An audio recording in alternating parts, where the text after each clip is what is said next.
आपे सानाम को जोहार इन छोटूलाल गंके और पे पिंजरा छोटूलाल गंके यूट्यूब चैनल तो तेही द को चेदा जे ᱧᱩᱱᱩᱢ पारिस से प्रोनाउन तो ᱧᱩᱱᱩᱢ पारिस और प्रोनाउन में लेखा चेद बो बुझा ओना बो बाडाया निता क्लास रे तो ठीक गया क्लास रे तो को मुचाद अभी जुपड़ा रे तहन पे आर हैं मिटांग कथा लय सनाया किछु दिन मरांग हाँ वीडियो सठिक समय रे बांग हिजुआ नवा मेनते कारण नित स्वास्थ्य को ठीक बनुआ और नोते अडी जे नवा हाले स्वास्थ्य को ठीक बनुआ तो वीडियो को सठिक समय रे बांग हिजुआ और आपे जहां नवा क्लास रे जपड़ा समय या से चेदो समय या उनको को आलू पे अड़ीसवा और मानहा स्वास्थ्य को ठीक ठाक लेन खानगे इन दिनम गे नवा क्लास रे हिजुआ ठीक है तो ठीक है मा तीन क्लास एतहब लगे जे ᱧᱩᱱᱩᱢ पारिस से प्रोनाउन दो ओका बो मेता हिंदी और बंगाली रेबो नेल का जे व्याकरण जहाँ दो सर्वनाम पद को मेता ठीक सांताली रनोड़ लेकाते जे ᱧᱩᱱᱩᱢ पारिस से प्रोनाउन दो जे ᱧᱩᱢ कथा खन हेज आकना ᱧᱩᱱᱩᱢ पारिस ᱧᱩᱱᱩᱢ कथा दो जे ᱧᱩᱢ खन हेज आकना ᱧᱩᱢ कथा खन हेज आकना तो उनागे ᱧᱩᱢ कथा दो नोवा ᱧᱩᱢ कथा दो नोवा कथा खन टेल आकना जे जहाँ ते ᱧᱩᱢ बांग गानो ᱧᱩᱢ बांग ᱧᱩᱢ कते ᱧᱩ मेन दो ᱧᱩᱛᱩᱢ उकु कते जहाँ से जहाना ᱧᱩᱢ गे हुयुक कना ᱧᱩᱱᱩᱢ पारिस कथा तो हुयुक कना ᱧᱩᱛᱩᱢ बांग ᱧᱩम कते माने ᱧᱩᱛᱩम उकु कते जहाँ बो अड़े बो रोड़ा उना गे हुयुक कना ᱧᱩᱱᱩᱢ पारिस ठीक है मी बारिया उदाहरण ही लई लेके जो पे करना जे पियो नपाये पढ़ा आ दोसार लाइन रे पियो माचेद आदि को कुसियाया तेसार रे पियो हुडिंग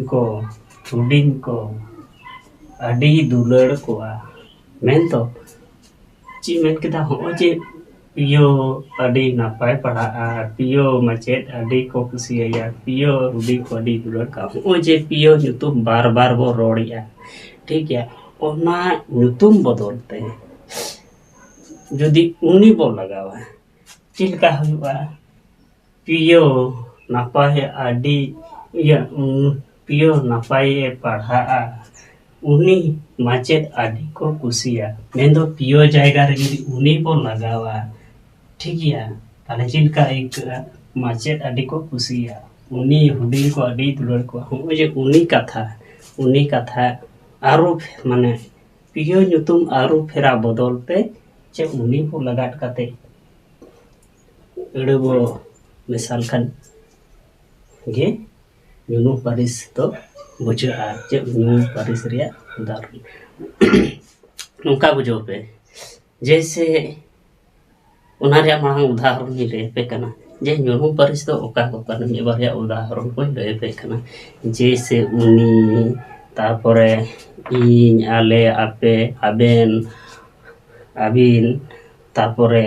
उनकिन उनको उना हना नवा ठीक है तो उना दो हुयुक कना ᱧᱩᱱᱩᱢ पारिस रिया उदाहरण को तो ताले बेस कथा ते बो बुझो लकान चे ᱧᱩᱱᱩᱢ पारिस दो ओका बो मेता कना ठीक है तो ᱧᱩᱱᱩᱢ पारिस दो हुयुक कना जे जहां एड़े को ᱧᱩᱛᱩᱢ बदलते ᱧᱩᱢ आरो आ ठीक है ᱧᱩᱢ आरो माने ᱧᱩᱛᱩᱢ परिवर्तन जहाँ तो ᱧᱩᱢ आरो उना एड़े बो मेता कना ᱧᱩᱱᱩᱢ पारिस तो ठीक है जैसे उदाहरण आरो मी बारिया कथा उदाहरण को लय पे कना उनका बुझो पे जे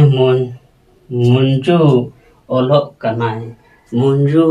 ओड़ा रे कमी कनाय मंजू दाकाय जोजोम कनाय तो हो जे बार बार मंजू बो रोड़िया से जे मंजू कमी कनाय मंजू ओलोक कना जो जाकाय जो बना मंजू ᱧᱩᱛᱩᱢ बदलते यदि उनी बो लगावा उहिल रे बो ऑल केदा जे मंजू दोय कामी कना उनी दा पढ़ा कना से कामी कना उनी दाका जोजम कना ठीक ना तो आंजम ते बेस बुझा ठीक है तो ओना हते ते नोआ दो उनी लगाता यूनुम पारिस दो तुरुई थोक रे हट्टी कना मैं तो 6 भाग रे भाग कना ठीक है तो पुलु रिया दो हुयुग कना मारते यूनुम पारिस से पर्सनल प्रोनाउन बोल मेता कना दोसा दो हुयुग कना गुटान यूनुम पारिस से कलेक्टिव प्रोनाउन को मेता कना जहां दो समष्टि वाचक प्रोनाउन ठीक है तेसार दो हुयुग कना उनु दो से डेमोनेस्ट्रिक प्रोनाउन जहां दो निर्देश वाचक प्रोनाउन बोल मेता कना उन रिया दो कुकुलियान प्रोनाउन से इंटरोगेटिव प्रोनाउन जहां दो हुयुग कना प्रश्न वाचक सर्वनाम ठीक है तो मोड़े दो हुयुग कना सगयान से रिलेटेड प्रोनाउन माने सगयान संपर्क वाचक ठीक है प्रोनाउन और तुरुया दो हुयुग कना आपड़ेयान से रिफ्लेक्टिव प्रोनाउन जहां दो को मेता कना अर्थोगोटिस तो सर्वनाम पद से मारते यूनुम पारिस से पर्सनल प्रोनाउन जहां दो व्यक्तिवाचक सर्वनाम मेता कना ठीक है तो जहां यूनुम पारिस अड़ कोदो जहाय बांग जहाय हड़ बदलते लगा तो आ नोंकान हड़ा ᱧᱩᱛᱩᱢ बदलते ᱧᱩᱢ आरु अड़ आ ओनागे मारते ᱧᱩनुम पारिस बो मेता कना मेंदो ᱧᱩᱛᱩᱢ बदल कते आरु को फेरा ठीक गया मेंदो आसल जहां ᱧᱩᱛᱩᱢ ओना अगु कते ओना आरु फेरा कते जहां ᱧᱩᱛᱩᱢ हुयुआ ओनागे हुयुग कना मारते ᱧᱩनुम पारिस से व्यक्तिवाचक सर्वनाम चिलका उदाहरण जैसे इन उनिया आम आमा उनकी उनकीना एमान एमान को ठीक है मैं तो ᱧᱩᱛᱩᱢ बदल कते ठीक है आसल ᱧᱩᱛᱩᱢ उकु कते जहां ᱧᱩᱛᱩᱢ बो लगाता उनागे हुयुग कन पर्सनल प्रोनाउन उदाहरण इन ले पेगे इन्ये इन्ये कामिन कामिया ठीक है नहीं आया निजेरा निजेरा ए कामिना ठीक है उनी आया कामिए ᱧᱮᱞᱮᱫᱟ उनी आजा कामी ᱧᱮᱞदा आम आमा कामी ᱧᱮᱞताम उनको आलेया को कामी कादा नोआ दो हुयुग कना मारते ᱧᱩनुम पारिस से व्यक्तिवाचक सर्वनाम के उदाहरण को ठीक है दोसा गुटान ᱧᱩनुम पारिस से कलेक्टिव प्रोनाउन मेंदो समष्टिवाचक सर्वनाम ठीक है तो ᱧᱩनुम पारिस से कलेक्टिव प्रोनाउन दो ओका बो मेता कना मेंदा जहां ᱧᱩनुम पारिस अड़ते जीवियान आर बांग जीवियान रेना गुट बुझा माने समष्टि बुझा ठीक है मेता जहां ᱧᱩनुम पारिस अड़ते जीवियान माने प्राणी और जहां बांग खान बांग जीवियान माने जहां जीवी को माने जड़ो वस्तु रिया गुट बुझे ओना उनका ᱧᱩनुम दो गुटा ᱧᱩनुम पारिस को मेता कना जी माने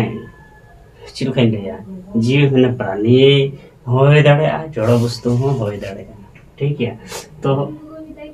ओना जहां समष्टि बुझे ओनागे हुयुग कना ᱧᱩनुम गुटा ᱧᱩनुम पारिस उदाहरण जेलेका उदाहरण आपे को ले कना जेमन दल मिटन होयतो नोकाना हा होय दाड़ेया मिटान मने का माबन मिटे सामाजिक संगठन से राजनीतिक जल उनकाना गादेल होयतो जहां से को चला करना दाड़ान से पता नेल उनका जहां गादेल अड़ी गान होड़ा रिया गादेल जहां को बुझे होय दाड़ेया उनका के गाता मिटन संगठन को बनाव का क्लब ठीक है उनका ना गावता हो दाड़े जोतो हर माने होयतो मिटेन मेला टांडी रे को जावरा कना अडी गान हर को जोतो हर मोस्ट को बुझे जहां तो ठीक है जोतो माने जोतोवा एकदम सनामा एकदम जहां जिनिस को मेना होयतो जड़ वस्तु को मेना बा जीवियान जिनिस को ना सनामा ना कथा ले जोतोवा सनाम सनाम को और सनामा ठीक है तो नवा तो हुयो कना बुटन न्यू पारिस रे उदाहरण चिलका दल गादेल गावता जोतो हर जोतो जोतोवा सनाम सनाम को और सनामा ठीक है न्यू पारिस से डेमोन्स्ट्रेटिव प्रोनाउन जहां जहां जीवियान बांखान बांग जीवियान को उदु गो आ उनका नुनुम दो उनुदो नुनुम पारिस बो मेता कना ठीक है जीविया और बांग जीवियान मेंदा जहां या तो जीवियान मेंदो प्राणी और बांखान जोड़ो को जीवियान को उदु को आ ठीक है उनका नुनुम दो उनुदो नुनुम पारिस को मेता जैसे कि बारे उदाहरण पाके कोई लगे पेजल उदाहरण ओना दो आमा चातुम ठीक है मुझे ओना दो उनु दो न्यू परिसरे उदाहरण इच दो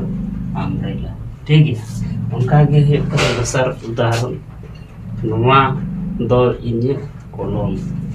दिस इज माय पेन इन्य नुआ नुआ नुआ दो इन्य कोलम ठीक है ओय जे नुआ नुआ दो उनु दो न्यू परिस दिस ठीक है नुई दो आलेज मेरम दिस इज आवर वर्ड नुई नुई है कना न्यू दो न्यू परिस रे उदाहरण या न्यूनुम पारिस से इंटरोगेटिव प्रोनाउन में दो प्रश्नबोधक सर्वनाम ठीक है तो कुप्लिया न्यूनुम पारिस से इंटरोगेटिव प्रोनाउन दो ओकोय ओका ओकाटा चिली चेट उकुर कुरित तीस तीन तीमिन एमान एमान अड़ को दो जहां बाडाय लगी लागुआ ओनागे कुकुलिया उनु पारिस में तो कुकुली जाए ठीक है को कुकुली तैयारा उनका ना अड़ गे हुयुक कना जे कुकुलिया उनु पारिस तो ठीक है तो मी बारे उदाहरण को बोल लगे जे ओकोय का नाम हु आर यू ओकोय ओकोय नोडे कुकली का नाम ठीक है ओकोय का नाम ने बताए आर्मी होड़ बताए सनाई का ठीक है हु आर यू तो इने होइना दोसर उदाहरण चेत एम पंजाईदा चेत चेत ओजे चेत एम पंजाईदा चेत मने पंजाईदा चिचोय पंजाईदा तो ने आर्मी होड़ बताए जो कना जे चेत एम पंजाईदा व्हाट आर सर्ची ओना दो चेत कना टांग जिनिस आर्मी होड़ बताए सनाई कना ते जिनिस मिलनाम का जे ओना जिनिस से कुली कना आर्मी जे ओना जिनिस तो चेत कना ओय जे चेत कुली कना ठीक है चेत कना तो व्हाट इज दैट तीरेम हिजुआ ओंडे कुकली कना तीरेम हिजुआ when will you come ठीक है।